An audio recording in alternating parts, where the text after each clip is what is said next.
Welcome back to my channel. This is not a regular sit and talk interview. It's going to be an outdoor interview. I'm heading out now to meet my guests, so just stay tuned. See ya.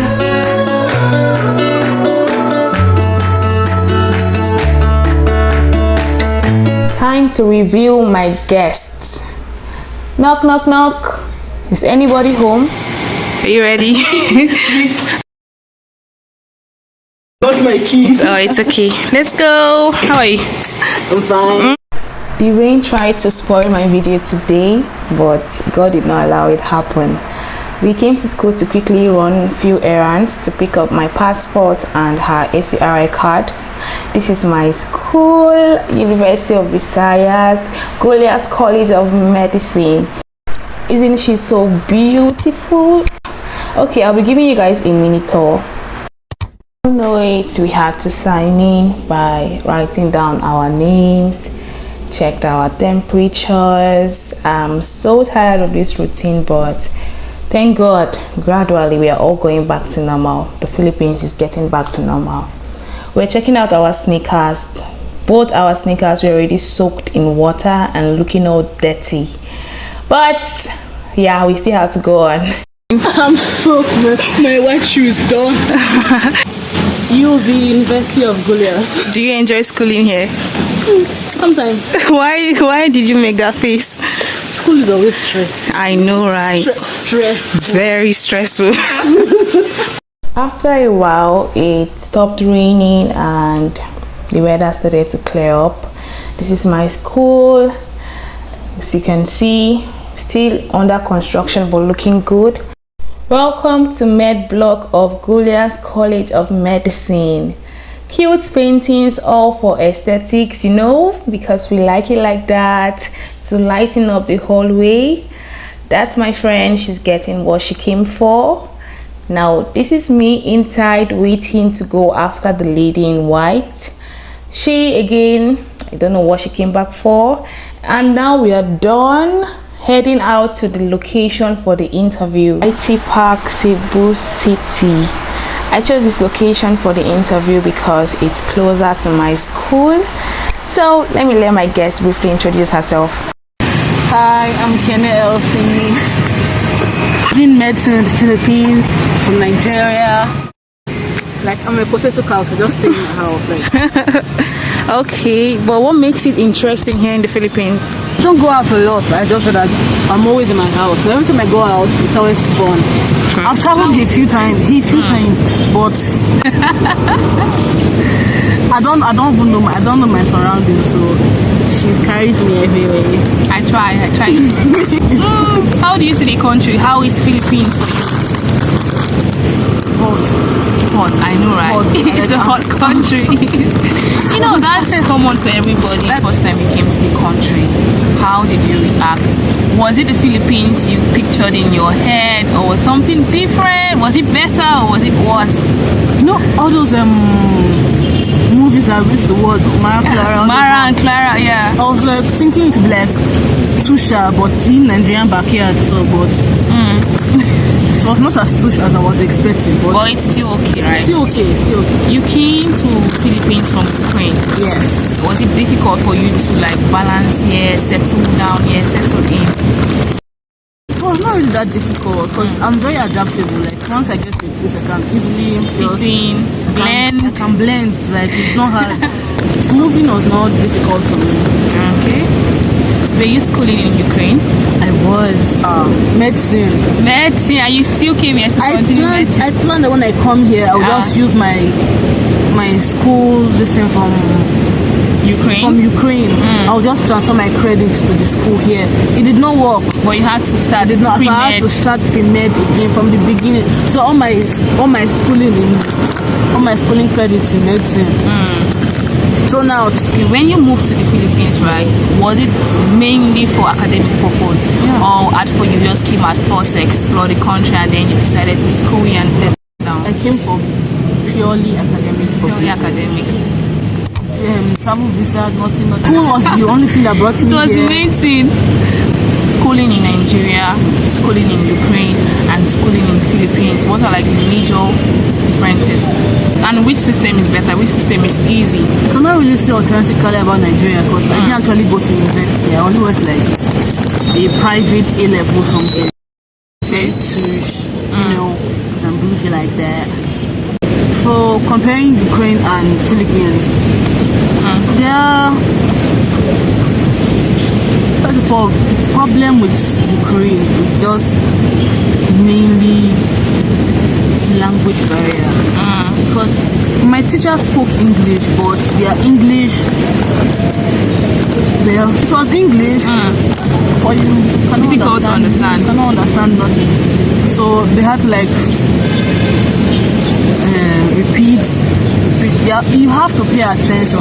Like all this, any country that you are going to that you are speaking English and it's not their native language, you have to pay attention. There's no how, even in the Philippines, there's no how you enter class and you just be passive learning. You have to be actively listening. You have to be actively listening because they will say things that even as you're actively listening, it will take you 1 minute, 2 minutes to boot. So, actually, the educational system was not that different, but like timetables in Ukraine, it was arranged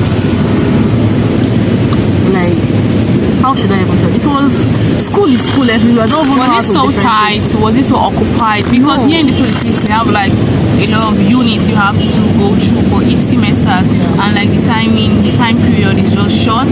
So we are usually very occupied, bombarded with classes, activities, assignments.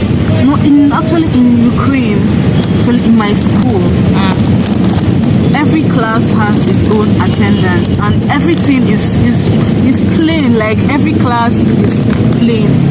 Like my school, we had from absent to 5.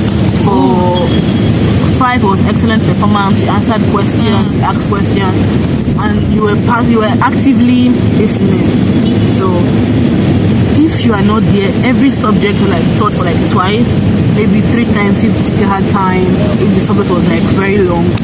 So, and we had our major, because we had like major minor subjects. Major courses, like we mostly had like 2 periods for each major course.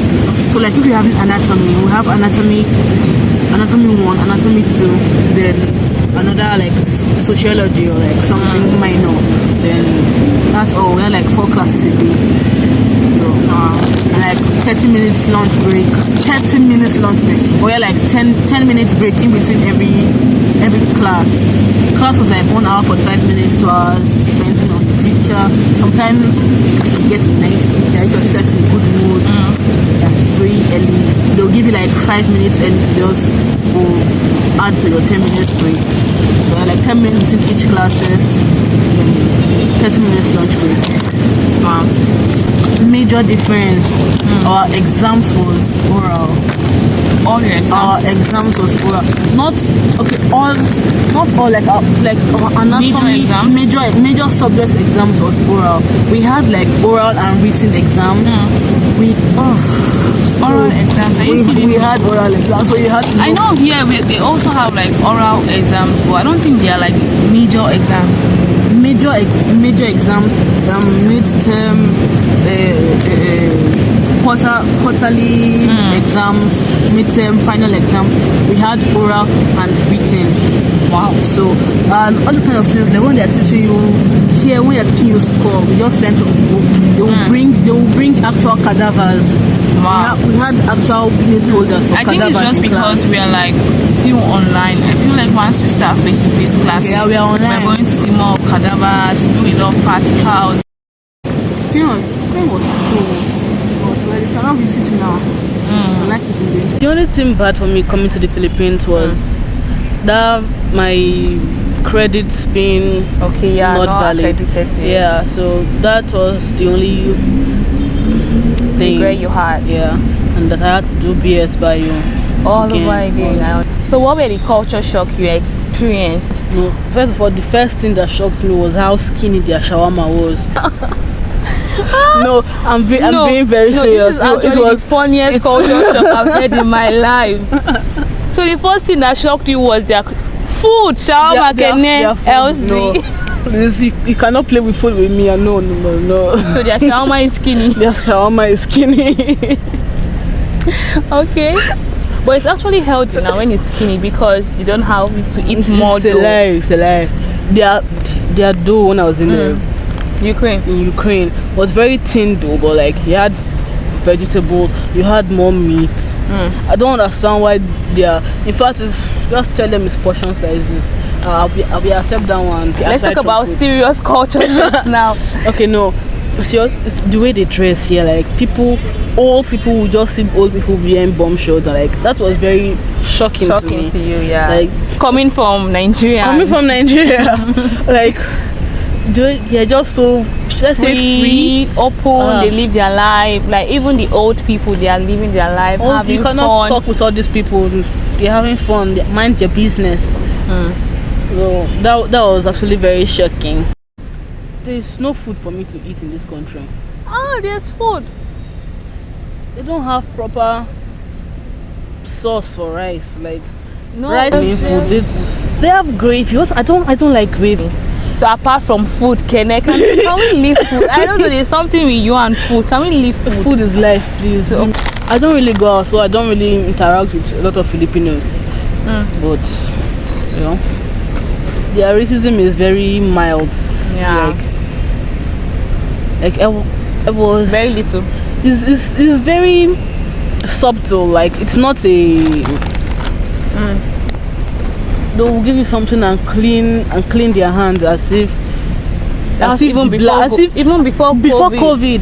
As if your blackness is transferring into their something. I don't understand what they're talking about. You know what? I don't know if this thing has happened to you before. You might be walking and maybe they will Filipino. Cross. Thank you. They will cross. No. They would cross. But it's quite subtle. It's very subtle.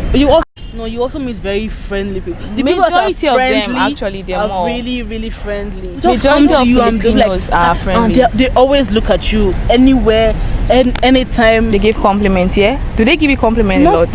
Sometimes they give compliments, but sometimes they're just looking at you. Yeah. Kanduman. Yeah, in Kanduman. We are going to church on Sundays. They'll just look at you. Then maybe one person will not be like, Happy Sunday. Oh, hi. Oh, God, you are sexy. Out of like 4 or 5 people staring, yes, one bold person, you'll be like, hey beautiful, and it's good morning, gorgeous. For me, like it's better when you give me those compliments than just staring. It's all fun here, Sha. They're lovely people. It's all fun. Majority of Filipinos are lovely, very friendly, and I feel like it's mostly like that among young people, maybe like university age people who are going to college students. They have black classmates or like they even if they're not classmates, they see them like their schools. Yeah. But I've actually met some elderly people that just kind of like me, or they just smile when they see me. Oh, sometimes they just come like, oh, you're so pretty. Can I touch your hair? That brings us to the end of the interview. I hope you enjoyed it. If you want to see more outdoor interviews, please let me know in the comment section. Like this video, subscribe if you haven't, and leave a comment below. Thank you and stay safe.